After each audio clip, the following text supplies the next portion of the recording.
SpaceX has begun rapidly assembling the first orbital Starship prototypes, and the Super Heavy booster set to launch it isn't far behind. SpaceX's Boca, Chica, Texas rocket factory seemingly turned a corner in early July, as sections of Starship 20 began to pop up around the site. Though parts labeled Starship SN20 first appeared as far back as March 2021, the only unequivocal work on SpaceX's first purportedly orbital-class Starship began in mid-June with the integration of the first engine section, with mounts for 6, not 3, Raptors. SpaceX has been also building Ship 20, step by step. It is standing in mid-bay now. While most of SN20's upgrades are a mystery, much of the Starship SN20 rocket is already complete, in a high-bay facility, in Boca Chica, Texas, like Starship SN15. Which Musk said, sported hundreds of improvements. Next major technology rev is at SN20, those ships will be orbit-capable, with heat shield and stage separation system ascent success. Probability is high, however, SN20 plus vehicles will probably need many flight attempts to survive Mach 25 entry heating, and land intact. So, what exactly are the differences of Starship SN20, in addition to hundreds of internal improvements that SpaceX did not reveal? One of the enhancements is physically visible. First, SpaceX has significantly increased the number of heat shield tiles on this Starship prototype. On May 13, many thermal protection tiles were seen on the potential Ship 20 section. There is a difference compared with SN15, and the arrangement of the heat shield. There will be gaps to separate the parts, so that they do not form a seamless block surrounding the body of Starship. Engineers have tested couple of samples of heat shield material on the Starship's stainless steel skin, but the orbital-class rocket will require a more extensive thermal barrier to withstand the super hot temperatures of atmospheric re-entry.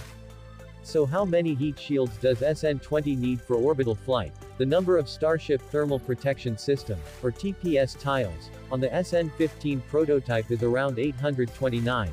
I predicted there are more than 10,000 heat shields on SN20. Next, the ship's thrust dome, spotted in work at Boca Chica, earlier last month, has already confirmed that the prototype will be the first with the necessary hardware for Raptor vacuum engine installation. Talking about Raptors for Ship 20 last month, SpaceX sent Starship's first vacuum Raptor engine to Boca Chica. 3 of these are used on an orbital Starship, so that it can travel at optimal efficiency in space. Musk has already confirmed on Twitter that this engine indeed is for Starship SN20, and for the first orbital flight.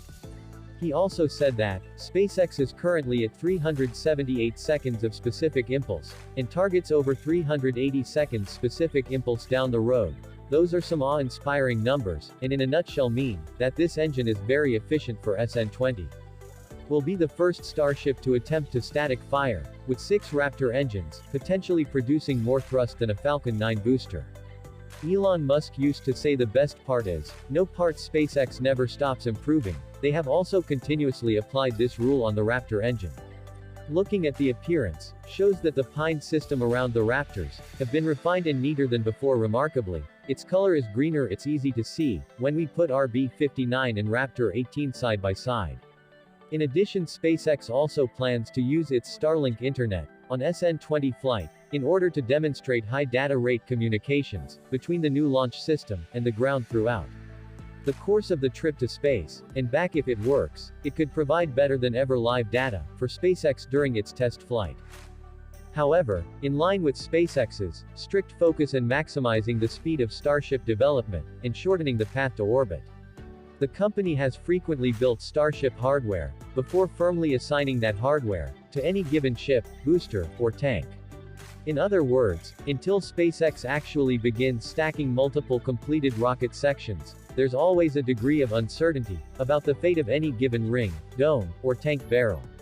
With Starship S20, that process began earlier this month, and Super Heavy Booster 4 is likely to follow suit within the next few days, if it hasn't already. Since SpaceX unceremoniously rolled Starship prototype to an empty lot in mid-May, the company didn't stack a single Starship part until the first week of July, unusual after a frenetic 7 months spent building, qualifying, and launching Starships SN8, SN9, SN10, SN11, and SN15 in testing. Test tanks SN7.2 and BN2.1. Around the same time, as Starship SN20 became the first prototype to successfully complete a high-altitude test flight and land in one piece, news broke that SpaceX was striving to perform Starship's first orbital test flight, with Ship 20, and Booster 3, as early as July. Eventually, Booster 3's orbital launch assignment shifted to Booster 4 as it became clear that the former prototype wasn't meant to fly, but Starship S20 remained. More likely than not, the almost 2-month gap between Starship SN16's instant retirement and the start of the next flightworthy prototypes assembly can be explained by the significant changes, upgrades, and undecided design decisions required to jump to S20.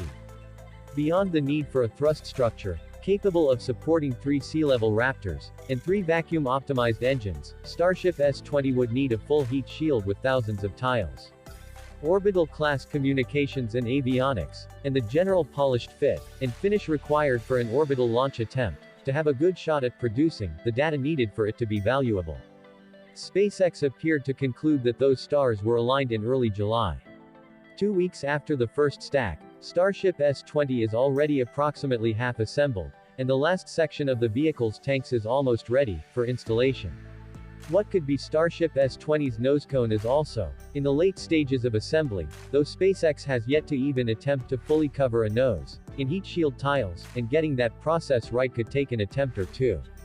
Meanwhile, as evidenced by the booster common dome section hanging in midair in the image above, the assembly of Super Heavy Booster 4, the same booster tasked with supporting Starship's first orbital launch attempt, may have begun on July 15.